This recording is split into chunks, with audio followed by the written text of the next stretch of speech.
Que a paz do Senhor permaneça conosco. Em verdade, estamos no rumo do mundo de regeneração. Alguém com muita propriedade esteve examinando os vários períodos da humanidade.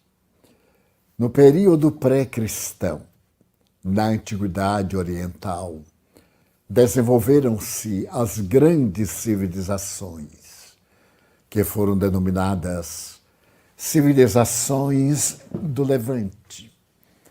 A Assíria, a Babilônia, a Pérsia, o Egito e outras nacionalidades que edificaram na terra as bases da futura sociedade.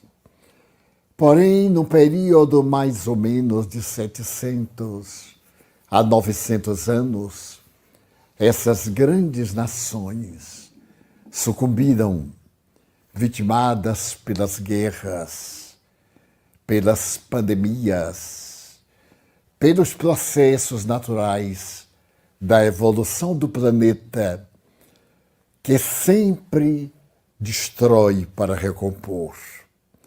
E nós tivemos a oportunidade gloriosa da Magna Grécia, a filosofia iniciada aproximadamente 700 anos antes de Jesus. Os pré-socráticos estabeleceram a linha de comportamento da criatura humana perante si mesma, o seu próximo, e aqueles padrões de divindade, porque ultrapassavam a capacidade de entendimento racional no limite da sua evolução intelectual.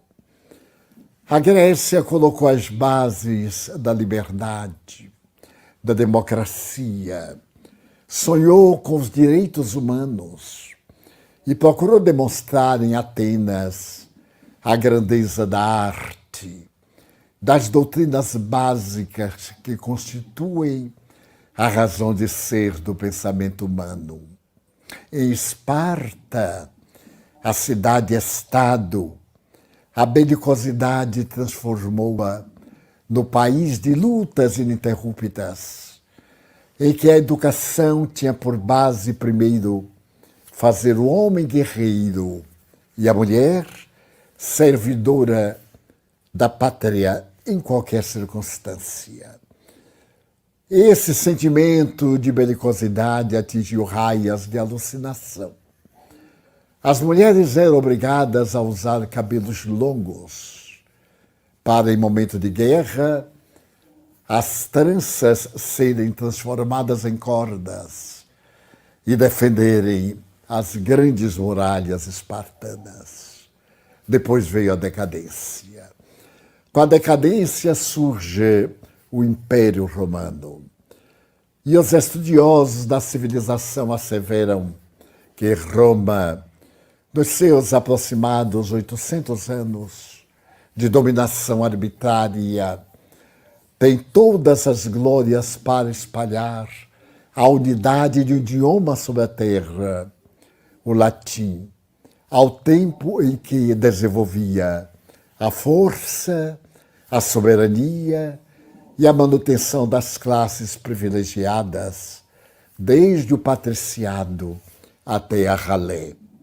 Vem a decadência de Roma por volta de 410 e desaparece o Fausto, a grandeza do Império Romano, e a humanidade entra no período negro da Idade Média. Nesse período da Idade Média, a baixa era da loucura, do absurdo, do fanatismo religioso, das enfermidades destruidoras. A média de vida era para o homem de 35 anos, para a mulher de 30 aproximadamente. Mas esse período foi substituído pela Alta Idade Média e o pensamento pôde desenvolver em algum momento, as suas raízes, abrindo as portas da grande noite para o renascimento, logo depois das grandes descobertas da América, em 1492, do Brasil, em 1500, e sucessivamente desses 3 continentes, do norte, do centro e do sul, como sendo uma preparação para o porvir distante. E a partir da Idade Média vem a Reforma. A religião experimenta um grande lance e então tudo se transforma e começa o período da investigação da ciência. Um abismo abre-se entre o conhecimento investigativo e a fé cega da tradição. O século XVIII é caracterizado pelas grandes descobertas, inclusive pelas descobertas extraordinárias do valor do cérebro, da antiga depressão ou melancolia, que passa a ser considerado não apenas como uma punição de Deus, mas como uma problemática orgânica do mundo espiritual, mas também os seus recantos de dor, os seus refúgios de alteração para melhor, os seus educandários de beneficência, a fim de podermos enfrentar esta grande noite, nada obstante os relâmpagos da beleza celestial que irrompem, demonstrando que do outro lado o sol da verdade está brilhando. E no movimento natural do próprio planeta, vamos chegar à claridade luminífera do sol da crença na imortalidade da alma. E me propõe realizar com ele uma atividade a 4 mãos, que ele denominaria como No Rumo do Mundo de Regeneração. A obra que a livraria Alvorada lançou no último Natal, trazendo notícias de 3 aspectos inalteráveis, indiscutíveis da vida. Primeiro, como o mundo espiritual auxilia o mundo físico e de que forma os espíritos trabalham na construção da criatura humana reencarnada ou no processo de desencarnação. Segundo, fazer uma análise do ponto de vista espírita da pandemia que vem destruindo vidas sem conto em todo o quadrante do planeta. Terceiro, como será o mundo de regeneração? O a que se refere? E conta Manuel Filomeno de Miranda que, de repente, soaram os clarins da imortalidade. Quando estava psicografando e ouvi o som dos clarins, fazendo recordar os clarins que os militares tocam em homenagem à morte, o chamado silêncio, eu confesso que me senti desdobrado do mundo físico para a transição espiritual e pude acompanhar os benfeitores amados reunindo-se em sua comunidade, o que aconteceu em todo o planeta, em cada nação, em cada ilha, em cada grupamento, porque se trata de uma revolução planetária. O Deus de amor que nos enviou Jesus Cristo o fez para que toda a terra se transformasse no mundo pleno de felicidade total. E então Manuel Filomeno de Miranda começa a narrar as providências que foram tomadas na sua comunidade. E o trabalho de emergência que foi estabelecido pelos mentores, embora já fosse esperado o acontecimento, somente que ao chegar sempre causa impacto. E desceram na Terra milhares de grupos programados para a cidade, as dores e as aflições que estariam sendo semeadas entre as criaturas humanas por consequência da sua irreflexão, da irreflexão da própria criatura humana, dos seus desvios de conduta, dos seus disparates e, acima de tudo, da sua indiferença pela vida sua e a vida do seu próximo. E então ele começa a narrar a grande experiência da equipe na qual ele se encontrava, acompanhado de espíritos nobres, tais o espírito Eurípides Barçanufo, o herói sacramentano do Triângulo Mineiro, o apóstolo, que em encarnação anterior na Suíça trabalhou tanto para demonstrar a realidade do ser humano através da fisiognomia.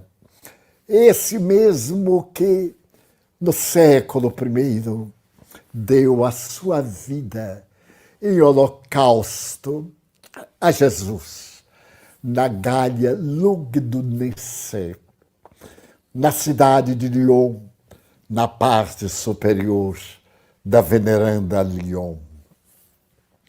Também foram convidados outros espíritos, tais o nobre trabalhador italiano que veio para o Brasil ainda na infância e foi morar no Rio Grande do Sul, encontrando as luzes do Espiritismo e tornando-se um verdadeiro herói da divulgação da doutrina nas abençoadas terras gaúchas, onde deixou o rastro luminoso da sua presença. E mais outro, e mais outro, e mais outro.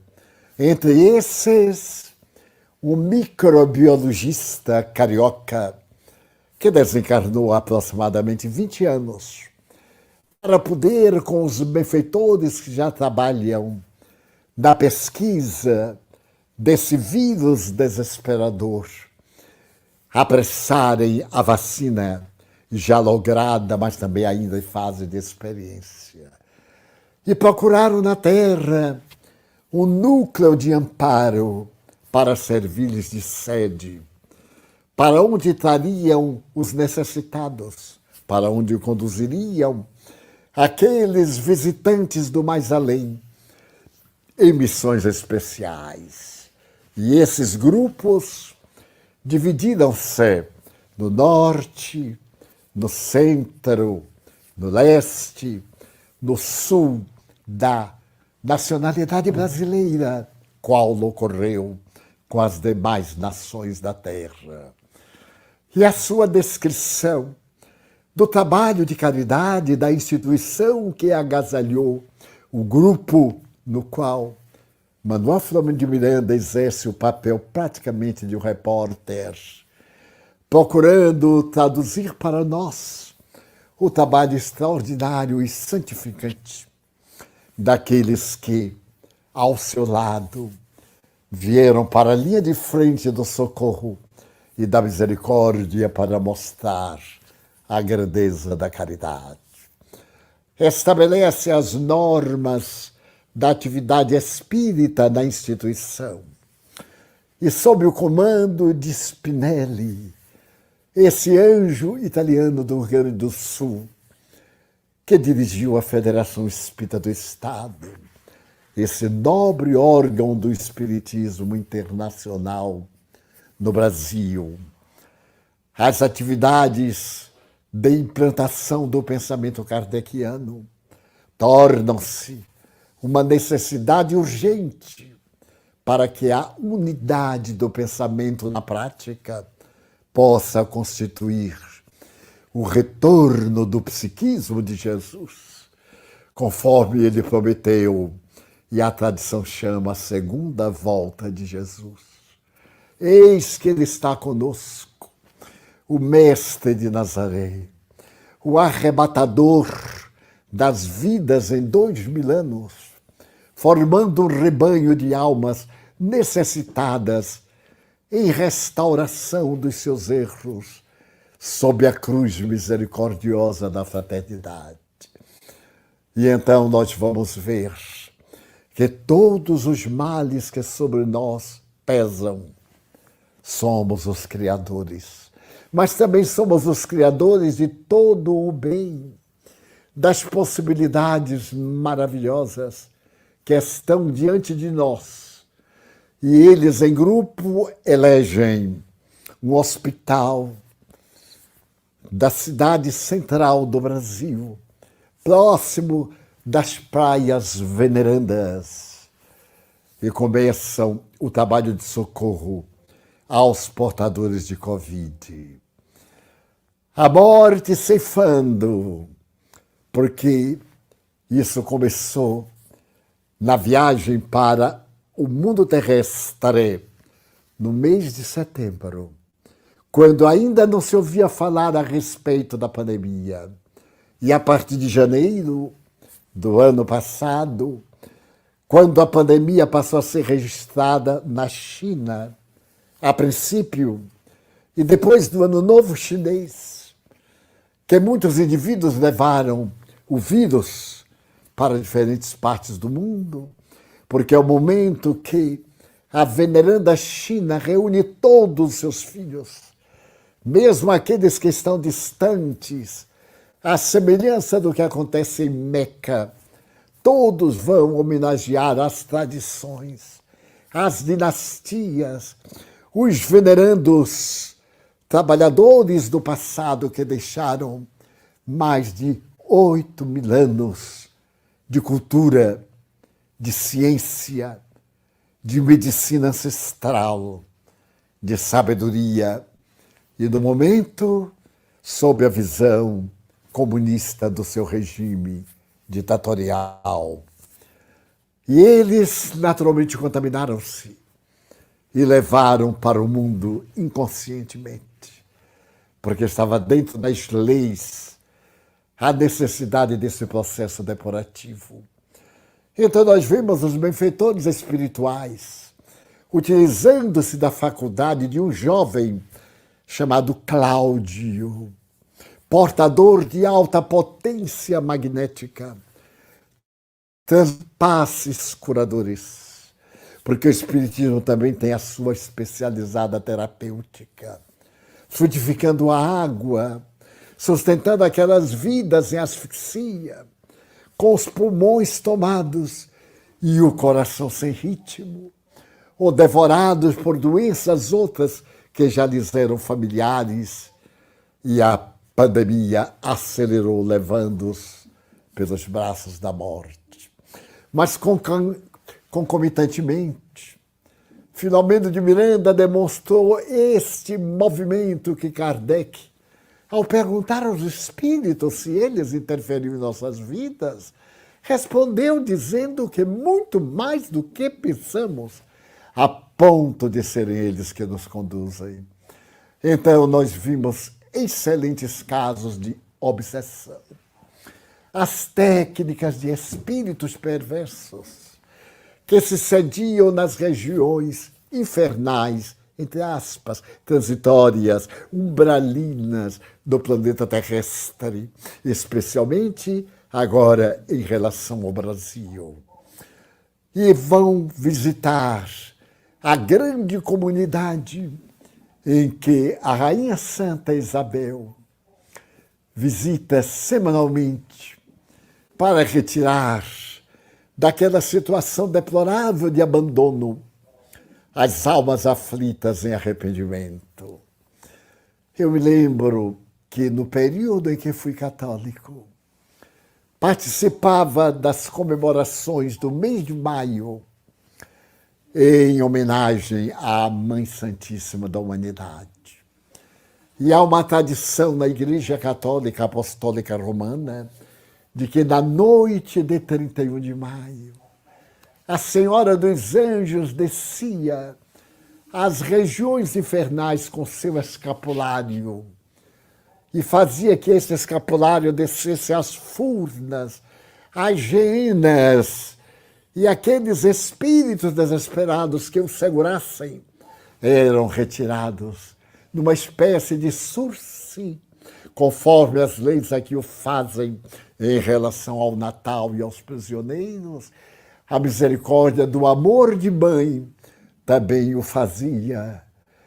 Na doutrina espírita nós sabemos quanto isto é verdade, porque a Santa Isabel de Portugal, a doce rainha dos necessitados, periodicamente, às terças-feiras pela madrugada de quarta, como equipe de seres quase angélicos, visitam as regiões mais dolorosas, mais afligentes, mais tormentosas do mundo espiritual inferior para resgatar almas. E Filomeno de Miranda descreve aquela região umbralina, muito próxima a uma célebre cordilheira de montanhas do Brasil Central. E os retiram nessa comunidade em que se encontram as dezenas, se não centenas de milhares de espíritos comprometidos, dolorosamente comprometidos. Faz lembrar a sua generosidade, o seu imenso carinho, a sua misericórdia. E todos que tivemos a oportunidade de ler, comovemos-nos, porque o amor está em toda parte. Mas acompanhamos também na obra as experiências doutrinárias do Centro Espírita, os desafios das entidades perversas que se comprazem na prática do mal, que se aproveitam das nossas deficiências, dos nossos calcanhares de Aquiles, das nossas debilidades, para nos entorpecerem, para nos levarem de volta aos nossos atavismos, hoje transformados em arquétipos psicológicos.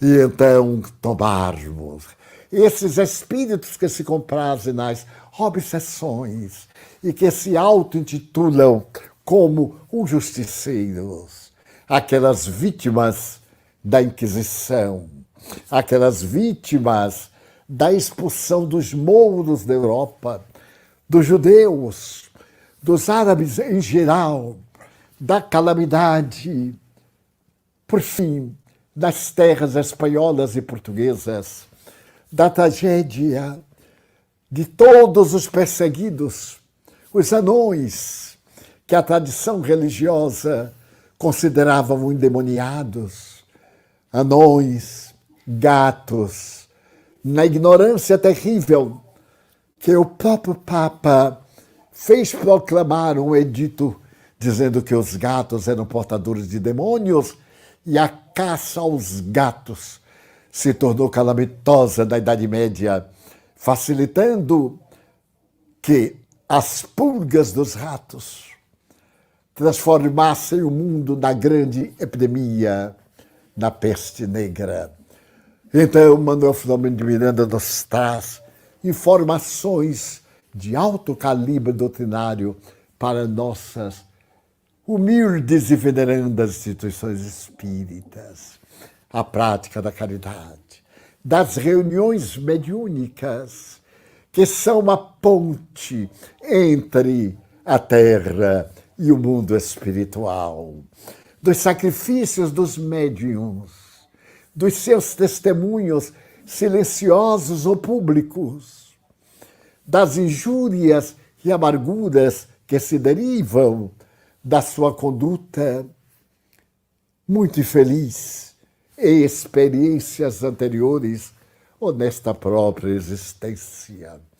E nós vemos Eurípides Barçanufo doutrinar entidades rebeldes, falar com o sacerdote graduado da veneranda Igreja Católica que ele corrompeu, numa postura de destaque como príncipe da Igreja e a calamidade da sedução, de meninotas em pedofilia grave que encontra hoje defensores.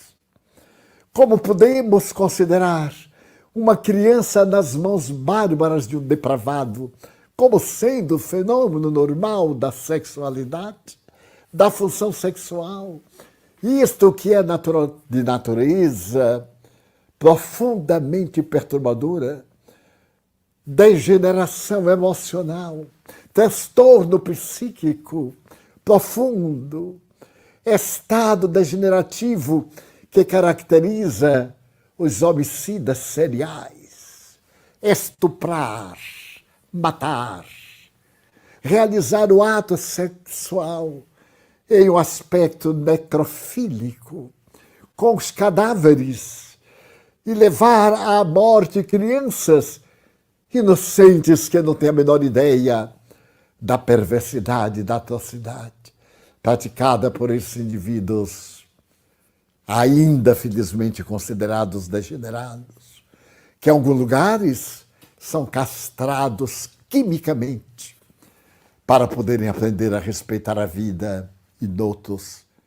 passam pela pena capital, o que é também um crime. As leis não têm o direito de matar. As leis zelam, programam, corrigem, trabalham, educam. Não devem ser feitas para matar. Quando o Estado fracassa, ele mata, porque não pôde salvar. Então, Manuel Filomeno de Miranda avança e vai fazer um estudo cuidadoso da cepa que dá origem ao vírus e da forma da contaminação. E ainda olhamos a sociedade tão distante da realidade, burlando as leis, burlando-se a si mesma. Há pouco tempo vi numa rede social uma jovem falar que deveria brincar, gozar, viver a vida. E então ela fez uma festa particular, fantástica, proibida, mas ela fez. Beijos, abraços, ternura, convivência, tudo de uma forma inolvidável. E logo depois, ela própria, contaminada, morrendo, pedindo misericórdia e corrigindo. É motivo de meditação. Em as narrativas fascinantes, nós vamos encontrar uma atividade singular sobre a floresta amazônica, onde teremos a oportunidade de ouvir a prece de Ismael, guia espiritual do Brasil, traçando as rotas de segurança, apresentando os objetivos da pátria do Evangelho, do coração do mundo, mas também falando às nações da terra, de quanto poderemos trabalhar pela construção de uma sociedade eminentemente feliz. Dr. Bezerra de Menezes, erguendo-se aos mundos superiores para suplicar as bênçãos do Senhor, enquanto Eurípides Barçanufo, também numa prece sentida, convoca-nos à ação da fraternidade.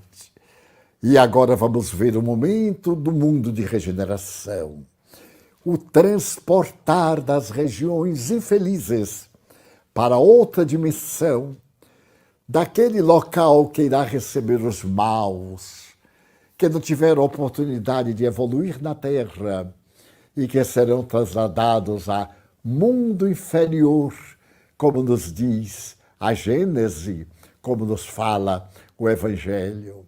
Aqueles que vêm nestes dias tumultuosos evoluiremos com o planeta terrestre para um mundo em que a dor será banida da terra, porque o amor irá substituindo-a.